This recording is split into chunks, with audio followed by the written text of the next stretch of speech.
मिसाइलों की और जहाज़ों की जंग तो थमी हुई है, लेकिन सफारती महाज के ऊपर घमसान का रन पड़ा हुआ है। पाकिस्तान का डेलीगेशन बिलावल भुट्टो जरदारी साहब जो एक्स फॉरेन मिनिस्टर हैं, उनकी क़ियादत में अहम मीटिंग्स कर रहे हैं। उनकी क़यादत में इन दिनों ये कंटिजेंट अमेरिका के दौरे पर है।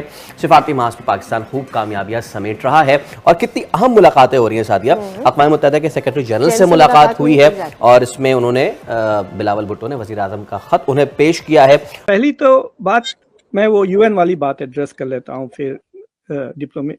मेरे बहुत स्ट्रॉन्ग व्यूज है। मुझे ये लगता है कि this is a waste of time. Bilawal Bhutto की क़यादत में पाकिस्तानी वफ्द इस वक्त अमेरिका में मौजूद है।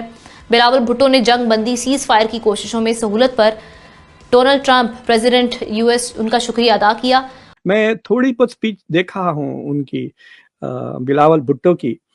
या तो he is not prepared well enough, honestly वो ऑफ द कफ बात कर रहा है। He should not do that, he is not that smart, क्योंकि ही एक्नॉलेज्ड कि वो टेररिज्म हो रहा है। That was to me very interesting. दूसरी जानिब शशि थरूर जो हैं, इंडिया वो भी एक्टिव है। आप क्या समझते हैं, आप हमारी जो इरशाद साहब अप्रोच है और हम ज़्यादा मौसर और ज़्यादा पुरअसर हैं बनिस्बत जो इंडिया ने वो फूद रवाना किए हुए दुनिया में? ये क्या हो क्या रहा है? देखिए, सबसे पहले तो ये कि बड़ा कड़ा मुकाबला, टाकरा शशि थरूर और बिलावल भुट्टो के बीच। जब बिलावल भुट्टो जब बात करेंगे ना, बहुत ही, आई डोंट नो आप कैसा दिखते हैं, मुझे स्मग लगता है बंदा। Have you noticed? Love smug दिखता है, जैसा कि मैं बहुत ही स्मार्ट हूँ।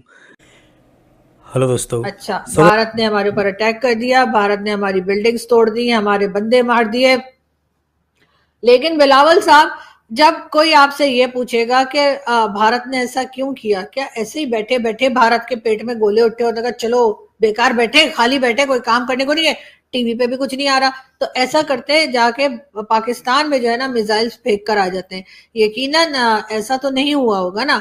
आप फिर ये तैयारी करके भी जाइएगा कि जब लोग आपसे ये कहेंगे कि जो भारत ने आपके ऊपर अटैक किया है, तो भारत तो ये कह रहा है कि वहां पर टेरर कैंप्स थे और वहां पे मसूद अजहर और दाऊद इब्राहिम और हाफिज सईद और इस किस्म के लोग रहा करते हैं, और ये वो लोग हैं जिन्होंने भारत में कई बार अटैक करवाए हैं, कई बार भारत में जिसे कहते हैं कहकर, नाम लेकर, बताकर अटैक किए, चाहे वो पुलवामा हो, चाहे वो उड़ी हो, चाहे वो पठानकोट हो, चाहे वो मुंबई अटैक्स हो। तो फिर इस सिलसिले में आप क्या कहेंगे? आपके पास तो एक यही बात होगी ना जो अभी हुआ है, यानी पिलग्राम का जो अभी एक अटैक हुआ है, क्या ये बता सकेंगे कि इससे पहले जब बार बार भारत ने आपसे बात की, बार बार भारत ने आपको बताया कि जी आपके यहाँ मुंबई अटैक वाले आपके यहाँ हैं, उड़ी वाले आपके यहाँ हैं, पुलवामा वाले आपके यहाँ हैं, पठानकोट वाले आपके यहाँ हैं, और आपके यहाँ से तो उन्होंने आईएसआई वालों को बुलाया भी था और वहां पे कहा था कि जी यहाँ पर आके चेक कर लीजिए, लेकिन उसके बाद भी कोई रिजल्ट नहीं निकला और आप जो है हाथ झाड़ कर आ गए और आपने कहा कि नहीं जी हमारे यहाँ से कुछ नहीं, हमारे यहाँ तो कोई टेररिस्ट रहता ही नहीं है।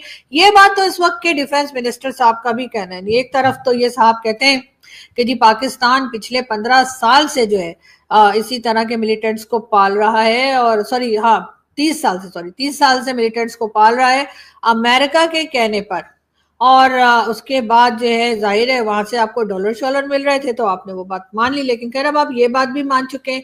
लेकिन जब भारत कहता है कि आपके यहाँ से अटैक हो रहे हैं, आपके यहाँ से मिलिटेंट्स के लोग, या आपके यहाँ से जो जिहादी माइंडसेट आपने बना के रखा है वो जाकर वहां पे गड़बड़ कर रहा है, तो आप साफ इनकार कर देते हैं। वो वाला मुद्दा जिसके ऊपर किसी जमाने में पाकिस्तान बड़ा फ्रंट फुट पे आके होता था, लेकिन आज वो बैक फुट पे कैसे चला गया?